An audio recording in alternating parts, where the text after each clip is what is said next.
Oke, rekan-rekan akademia, video ini lanjutan dari video sebelumnya. Saya bercerita tentang sebuah model di sebuah model yang bernama ISAS yang terdiri dari tahap-tahap perilaku konsumen: attention, interest, search, action, and share. Jadi attention ini cara pemahamannya begini. Ketika seseorang mendapatkan ketika yes, ketika ya sayang, ada apa? Yes. Pakai. Ya. Sorry interupsi, ada anak saya nawarin bikin mie. Nah, sekarang pakai saus boleh please. Nah, sorry, kembali lagi ada gangguan. Ada attention, interest, search, action, share. Jadi, ini adalah model linear dan ini model non-linear. Linear maksudnya adalah ketika seseorang mendapatkan informasi, entah itu melalui internet atau melalui TV atau segala rupa, orang itu kan ada dua kemungkinan, tertarik atau enggak. Nah, jika tertarik, dia akan terdorong untuk mencari informasi lebih lanjut mengenai produk yang ditawarkan atau yang dipromosikan. Setelah mendapatkan informasi, dia akan membeli atau membeli ulang atau mengkonsumsi produk itu. Nah, setelah mengkonsumsi dan membeli, kemudian orang itu akan share. Ya, dia akan melakukan memberikan opini, dia akan memberikan informasi kepada orang lain lagi. Nah, adapun bentuk non-linear itu banyak contohnya ya. Ketika seseorang mendapatkan informasi, dia nggak langsung interest, dia bisa aja langsung ke search information. Atau ada juga yang begitu dia tertarik, dia langsung ke action. Atau dari interest, dia bisa juga dia pergi ke sini, share informasi itu. Ini sering terjadi ya di antara orang-orang begitu mudahnya membagikan informasi tanpa check and recheck. Gitu ya, jadi kurang lebih inilah model yang disebut dengan ISAS. Jadi model ini terdiri dari yang linear maupun yang non-linear. Bisa ya? Nah, ini dari video sebelumnya saya udah melakukan CFA, Confirmatory Factor Analysis. CFA ini sebetulnya nggak wajib. Ya, rekan-rekan, nggak wajib. Yang wajib adalah EVA. EVA itu ketika kita menggunakan EVA itu validasi, makanya wajib. Nah, saya menawarkan menggunakan EVA, Exploratory Factor Analysis ya, dimana dari situ bisa ketahuan sebuah variabel itu memiliki dimensi atau tidak, termasuk juga apakah indikator-indikatornya itu valid atau enggak. Nah, sekarang dari sini saya akan pergi ke menguji model yang linear maupun yang tidak linear. Ini akan saya hapus.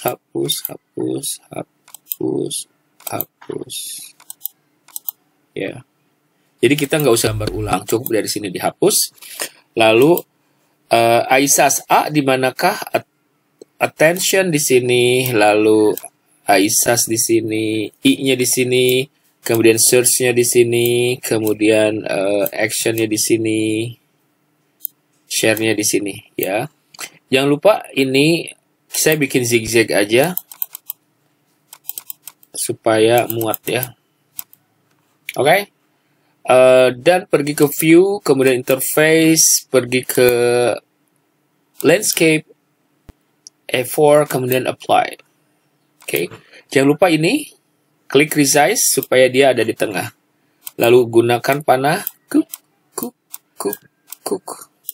Ini adalah tahapan. Gunakan magic wand, tongkat ajaib untuk melempengkan, meluruskan. Kemudian gunakan ini antena. Jadi setiap barang yang ketusuk, setiap benda yang ketusuk, dia harus memiliki bubble ini ya. Gunakan plugins untuk mengisi bubble-bubble yang tadi. Lalu saya save ya. Nah, ini masih kacau tempatnya, masih berantakan, tapi nanti kita akan rapikan lagi ya. Calculate. Pastikan panah ini menyala. Yes, kalau dia menyala artinya gambar ini insya Allah aman. Model fit. Ada 0,04 modal awal, ini cool. Kita mencari P supaya nilainya 0,05. Kita gunakan ini. Ada nggak? Nah, ini ada dua variabel attention interest yang masih punya potensi untuk kita drop untuk mendapatkan nilai P yang sesuai dengan yang kita harapkan. Ada 24, 25, 24, 25, 24, 25 ini, lihat ini 24, ini 25. Ini adalah error untuk variabel, nggak mungkin kita drop. Lalu kita pergi ke mana lagi? Coba lihat 3, 4, 5. 3 nggak ada, 4 ada 1, 5 ada 1. Ini bisa kita buang. Ada 9, 10, 11. 10 bisa kita buang. Ya, kita bisa buang either 4 atau 10. Either 4 atau 10. Bagaimana caranya? Either 4 atau 10 atau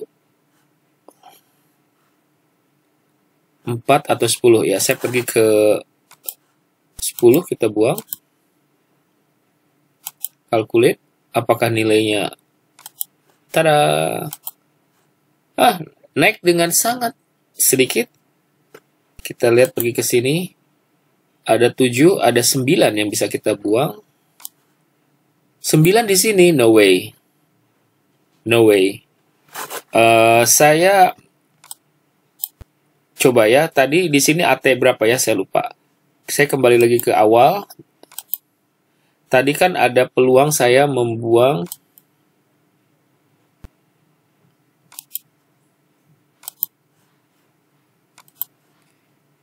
4 atau 10.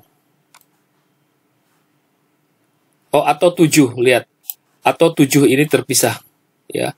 7 ini ada 2, jadi saya buang yang 7 dulu, yang lebih banyak. Hasilnya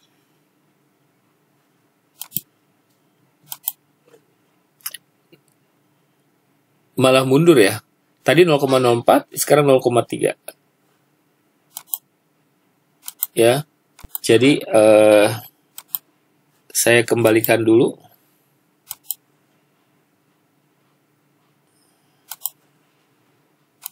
Saya coba buang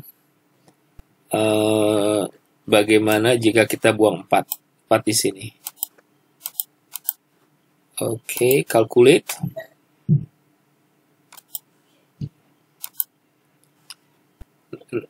Juga turun. Wow, what's going on here?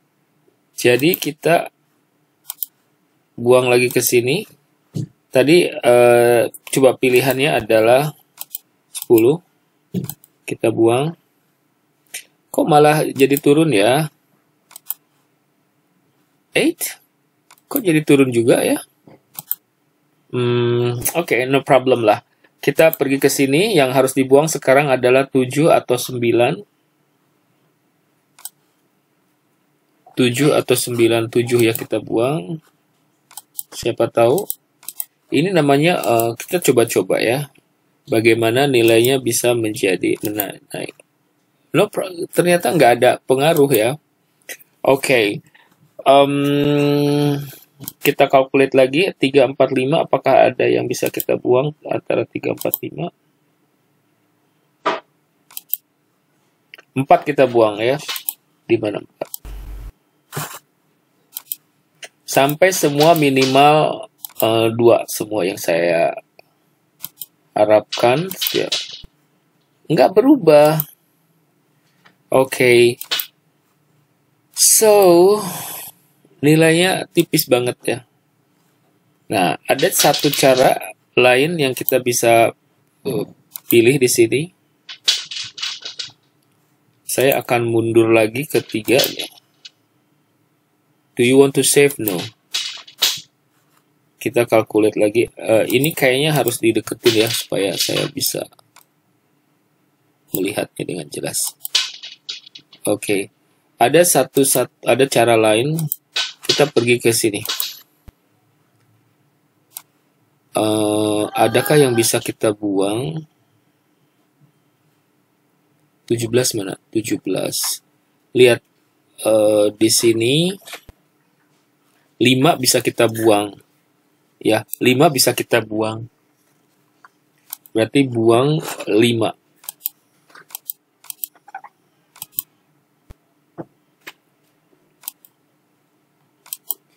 Hasilnya naik dikit banget. Pergi lagi ke sini. Ini ada 7 yang harus kita buang. Atau 10. 7 dulu kita buang.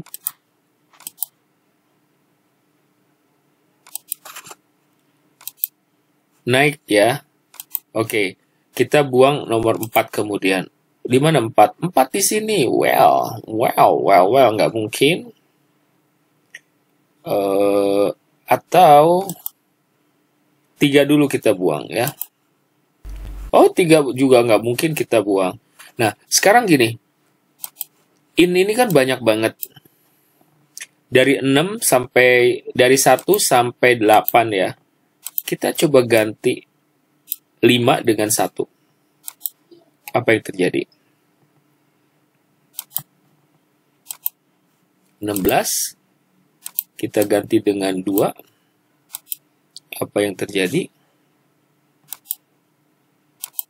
21 sih. Catat ya. Ternyata kalau kita kombinasi 6 dan 2 itu hasilnya 21. Lihat apa yang terjadi kalau ini 3.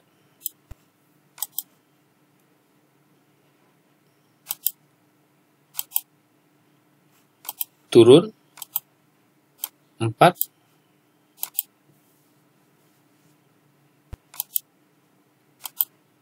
Turun. Tadi 5 udah, sekarang 7.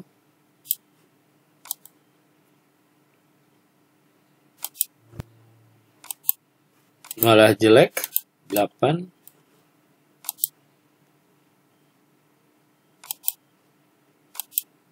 Malah jelek. Saya kembalikan lagi ke 6 dan 2. Sekarang kita bagaimana bermanuver 6-nya yang kita rubah.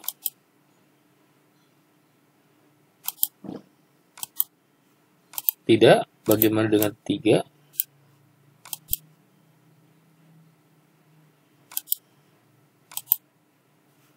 Tidak. Bagaimana dengan 4?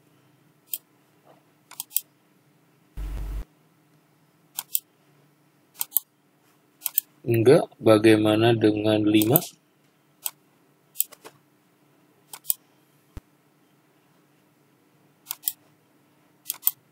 Enggak. Bagaimana dengan 7?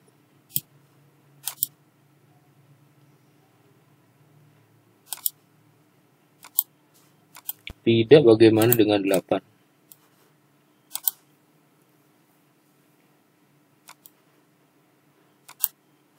Enggak juga. Saya balikin ini dengan 6.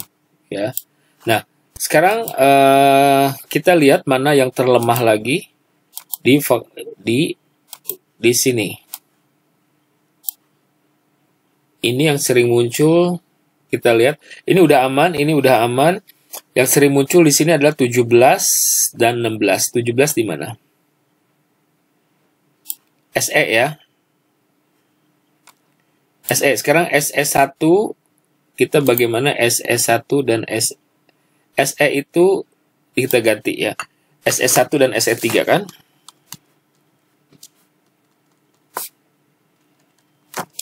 Lalu saya ganti dengan SE2. Hasilnya, wow! Oh lala, hasilnya jadi sangat baik. Dan ini adalah, kita bisa save. Ya. Namun demikian, kita harus cek dulu estimate-nya bagaimana. Kita berharap bahwa attention ke interest nilainya di atas 1,98 dan semuanya di atas 1,98. Artinya model linear ini model linear ini, ya sekali lagi, ini emang seperti ini.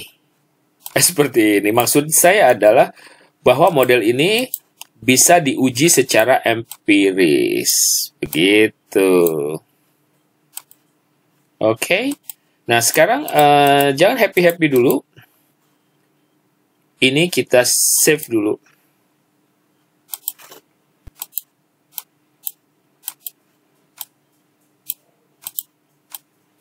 Oops.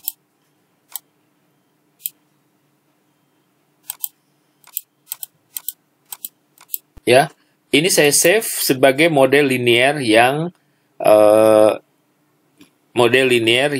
signifikan ya. Semua hipotesisnya jangan lupa klik klik panah merah untuk memunculkan nilai-nilai ini dan klik yang standardized estimate, jangan yang unstandardized. Karena kalau beda peruntukan ya. Kalau riset akademik biasanya menggunakan standardized, sedangkan riset practical, riset yang bisnis, yang non akademik biasanya menggunakan standardized. Oke, bisa ya. Ini kita save dulu. Lalu saya save as ke mode 4. Nah, sekarang tadi kita pengen misalkan interest ke action, interest ke share, search ke share. Ini saya tarik ke sini, ini bisa terlihat nggak? Ya, agak kacau, tapi mungkin begini. Attention ke search, attention jangan dulu ya, saya pakai ini dulu. Oke, Anda bisa lihat di sini bahwa attention ke action, search, dan share, sementara search itu bisa ke action dan share. Ini adalah bentuk lain dari nonlinear ya. Oke. Saya calculate,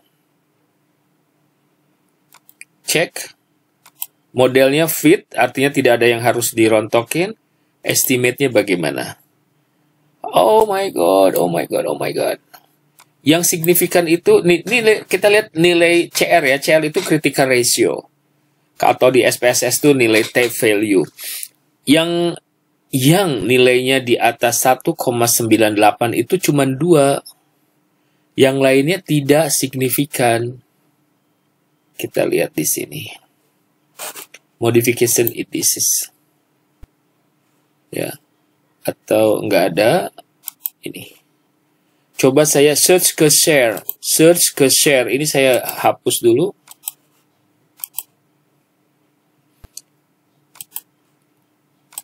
Fit masih, estimate-nya oke. Interest ke share jadi bermanfaat. Coba kita rubah dari interest ke share, mana interest ke share nilainya justru bagus. Interest ke action saya hapus karena tidak signifikan.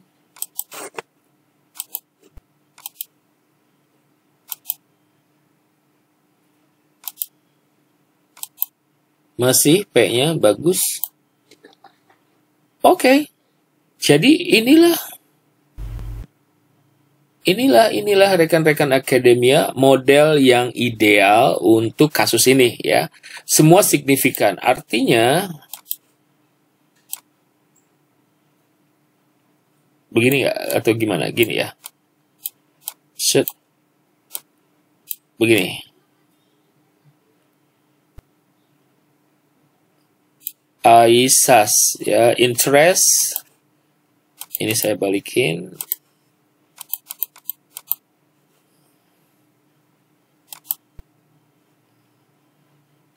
Jadi orang yang tertarik, ini saya coba putar. Kukuk.